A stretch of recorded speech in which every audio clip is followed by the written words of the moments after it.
So imagine a man left his house because he felt marriage was boring. He felt like there was freedom outside. And he didn't have a fight with his wife. There was no issue. But he just felt the clubs, the streets, everything was more exciting than being married. And he left. And 1 year later, he has had gonorrhea twice. He's in his apartment and he's just wondering what was it all for. And he's looking at his wife's picture on Instagram. The wife is glowing, and now he's begging his wife that he wants to come back. And this man wrote this story. And when he wrote it, I was just like, so people do this kind of things. So today we're going to look at this story and we're going to analyze and learn from it. So let's go into the story. So before we go into the story, let me read the statistics for you. You see, couples who do premarital counseling are 30% less likely to divorce, and over 60% say that premarital counseling helped them communicate better, handle conflict wisely, and build clearer expectations. So I want to advise you today that you should invest in your marriage and not just your wedding, which is just one day. So book your sessions today for premarital counseling by sending me a DM, because it's going to help you. No, see, I don't tell you. So let's move into the story. I'm going to read it the way the man wrote it. He said, you see, I left my wife almost a year ago. I was tired of our marriage. I was tired of stability. I thought our marriage was boring. I missed going out. I missed nightlife. Since I left, I've seen a lot in Lagos. And to be honest, it's not what I thought it would be. I've been with other women trying to fill the gap, but it just made things worse. I've treated gonorrhea twice already, and I'm ashamed of myself. The streets are not for me. I miss the peace and the warmth of my home. I miss my wife's cooking. I miss her voice. I miss the way she takes care of the kids. Even the small things like how she folds clothes. Nothing out there feels real. I've tried to reach out to my wife. I sent her money to help with the children, but she sent it back. That really hurts. I don't know if she's just angry or if she's done with me. I keep thinking, does she want the children to grow up like this apart? I know I made mistakes, but I'm willing to change. I'm ready to come back and fix things, to be a better husband and father. I just don't know if she will let me. I worry every day that she has found someone else. God, please, don't let that be true.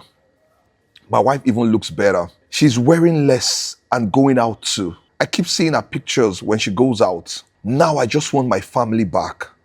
I don't know what else to do but pray and try. If there's still a chance, I want to take it. I want to sit down with her and talk, not argue. I want to show her I'm serious this time. I want her to see what I found, that I've learned my lesson. Lagos has shown me enough. I belong with my wife and my children. I want to go home. Please help me. Wow. So let me ask a question. What do you guys think? I'm really surprised that people still do this kind of things. But what do you think? Should the wife take him back, or do you think it's too late?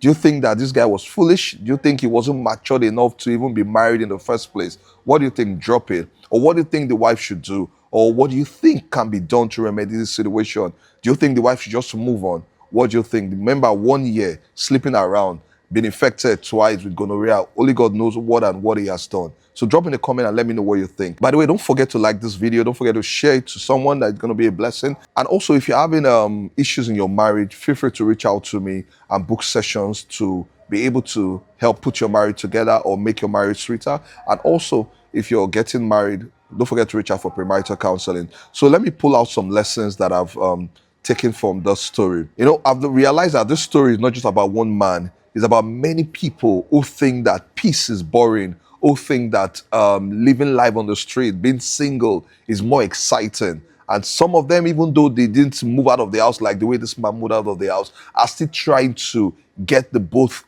best of both worlds. Still trying to get the best of living life as being singles, and also still trying to keep their wife, messing things around. So the first lesson I want to pull out from this story is that being married is not boring. It's your perspective, the way you see it. Even though a lot of people have lived lives on the street, clubs and everything, so they now get married and they now begin to wonder, is this how I'm going to live my life?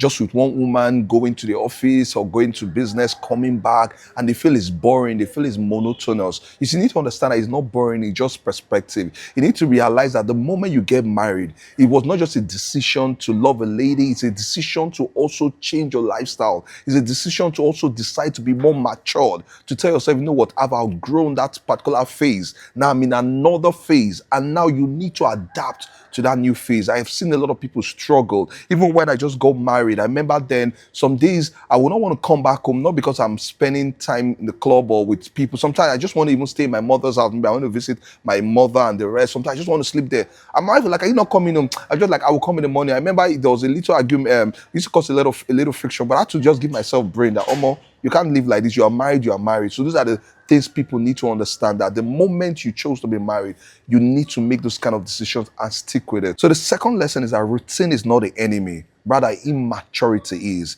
You see, if you are constantly chasing excitement, always moving from one club to the other, always looking for one party, always looking for one hangout, the thing is that you are immature for marriage. Because you need to understand that maturity says that when you get married, you have to adapt and adopt a mindset for married people, not just single mindset. I hope you understand that. Also, you need to learn that true growth is learning to find joy in contentment and not chaos. It's learning to be able to see your children, learning to be able to come back home with your wife, spend time with your wife, and be excited being with that lady. The third lesson I want to pull out from this is that don't wait to lose love before you value it. You know, there's this saying that we don't value things until we lose it, and that's the truth.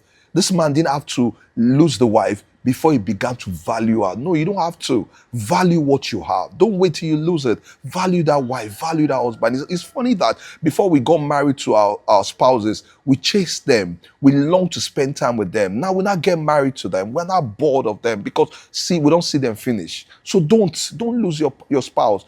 Don't lose them before you value them. Value them now. So if you're married, cherish your spouse. Stop comparing your spouse with the illusion out there. So the third lesson I want to say to this, especially to men, is that don't think that you can just win people or always buy your way with gifts. So the man said he sent money to the wife. No, come on. You've done damage, and just sending money would not just solve it. A lot of men just think that, I would just give her money. I would just buy her a car. I would just give her a gift. And forget it, they would understand. No, men. You need to understand that there are consequences to actions. The next lesson I want to bring out is that when you break trust, change must speak louder than apologies. A lot of times people just think that, but I'm apologizing now, but I'm sorry now. No. You see, change must speak louder. Your spouse must see that you are changing. It is that change they want to see, not just the apology. So don't just say I've changed. Show it consistently through humility, through patience and accountability. So this one, I want to say this to the singles, that don't romanticize marriage or singleness. A lot of people got into marriage romanticizing it. They had this image, this view about marriage, maybe because they've watched a lot of movies, a lot of series, and they expect marriage to be one particular, the way they see it in Nollywood or Hollywood. No. Don't romanticize that you not get to marriage, you not get into the marriage, then you not begin to wonder, at least marriage could be, marriage is boring. No. Understand that marriage is commitment and prepare for it. Marriage is commitment. And if you're married, begin to show the commitment and keep what you have been praying for. Build your marriage. So I hope you've learned a lot from today's story, and I hope that married men, you'll do better. Even women will do better. Singles, also hope you've learned from me. Understand that marriage is commitment. So if this video has been a blessing to you, feel free to share to others. If you're not following me or you're not subscribed to my channel, what are you waiting for? Subscribe. If you need marital counseling or premarital counseling, feel free to reach out to me. Thank you very much. God bless you, and I'll see you in my next video. Bye.